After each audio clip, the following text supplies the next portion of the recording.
امام دارا قطنی جہاں محدث ہیں، جہاں آپ مقری ہیں، جہاں آپ نحوی ہیں، جہاں آپ ادیب ہیں، وہیں آپ بہترین مصنف بھی ہیں۔ آپ کثیر التصانیف بزرگوں میں شمار کیے جاتے ہیں، اور جن جن علوم پر آپ نے دسترس حاصل کی، ہر ایک میں آپ کا کمال درجے کی تصنیف بھی ہمیں نظر آتی ہے۔ سنن دارا قطنی پر بات کرنے سے پہلے میں دو ان کی اور بڑی اہم کتابیں ہیں، ان کا تھوڑا سا حوالہ دینا ضروری سمجھتا ہوں۔ ایک ہے جس کو کتاب الضعفاء کہا جاتا ہے، یہ امام دارا قطنی نے کہ ان حواشی پر مشتمل ہے کہ جو انہوں نے علامہ ابن حبان کی کتاب تھی الضعفاء اس پر تحریر کی۔ اچھا، یہ حواشی اس قدر اوتھینٹک ہیں، اس قدر مضبوط ہیں، اور سند کے اعتبار سے اس قدر تقویت رکھتے ہیں کہ ضعیف راویوں کا جو حال اور ان کی جو معرفت کا ذکر اسماء الرجال کی کتب میں امام دارا قطنی کے حوالے سے خاص طور پہ یوں سمجھیے کہ ایک ریفرنس کے طور پر ذکر کیا جاتا ہے، وہ اسی آپ کی کتاب الضعفاء سے کیا جاتا ہے، جو آپ نے حاشیے لکھے تھے علامہ ابن حبان کی کتاب پر۔ یہ خود ایک اعتبار سے یوں سمجھیے کہ ایک علم ہے، کسی کی لکھی ہوئی کتاب، کسی کے متن پر اس کی وضاحت اور صراحت کرنا، یہ بہت بڑی دلیل ہوتی ہے کہ آپ اس علم پر کتنا رسوخ رکھتے ہیں۔ پھر اسی کے ساتھ آپ کی ایک کتاب ہے کتاب العلل۔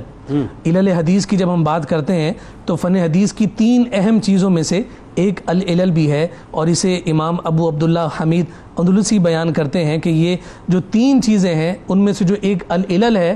اس میں امام دارا قطنی کی جو کتاب کتاب العلل ہے اس درجے اور اس مقام کی کوئی اور کتاب نہیں ہے۔ تو جب سنن کا لفظ آتا ہے، دیکھیں ہمیں صحیح، جامع، سنن، یہ اس طرح کے مختلف الفاظ کتابوں کے ساتھ نظر آتے ہیں۔ جو سنن ہے وہ اس حدیث کی کتاب کو کہا جاتا ہے کہ جس میں عملی احکام جو ہوتے ہیں، یعنی اس میں یوں سمجھ لیجئے کہ حضور علیہ السلام کی وہ احادیث جن کا تعلق آقا کائنات صلی اللہ علیہ وسلم کے عمل کے ساتھ، اور پھر اس کی بھی ایک ترتیب ہوتی ہے، یعنی وہ آپ کو ہر سنن کی کتاب کتاب الطہارت سے شروع ہوتی ہے، تو وہ جو ایک ترتیب علماء نے ذکر فرمائی، صحاح ستہ کے بعد جو کتابیں شہرت و قبول اور وثوق و اعتبار کے لحاظ سے ممتاز اور منفرد تصور کی جاتی، صحاح کے بعد فرمایا کہ اس میں سنن کا بھی شمار کیا جاتا ہے۔ پھر اس کے ساتھ ساتھ آپ یہ بھی دیکھیے کہ صحیحین میں وہ صحیح اضافے جو مقبول ہوئے، جن کو جو امام ابو داؤد نے اضافہ کیا تو اسے مقبولیت کی سند ملی،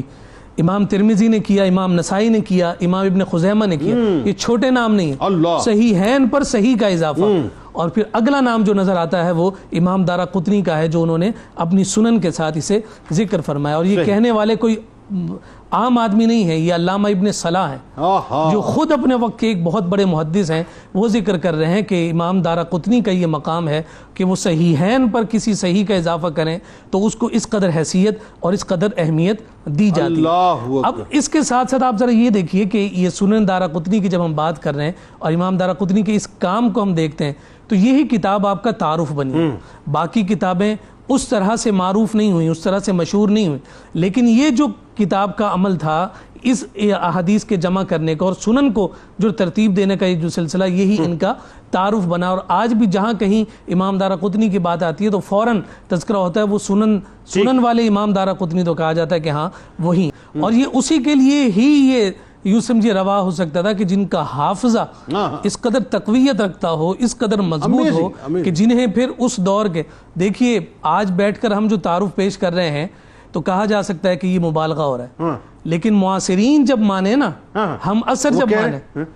اثر جب مانے تو واقعی وہ مرتبہ ہوتا ہے۔ اور آپ دیکھیے جتنے بھی تذکرے کیے گئے ہیں ان کے معاصرین ہی کے،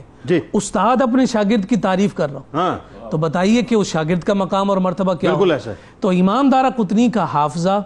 آپ کے یعنی علمی دیانت کی جو تقویت اور قوت ہے، اس کا عالم یہ ہے کہ آپ ہر ایک کے لیے قابل قبول تصور ہو، اور پھر حدیث، صرف حدیث نہیں، آپ نے پھر حدیث کے جتنی بھی ڈائمنشنز تھیں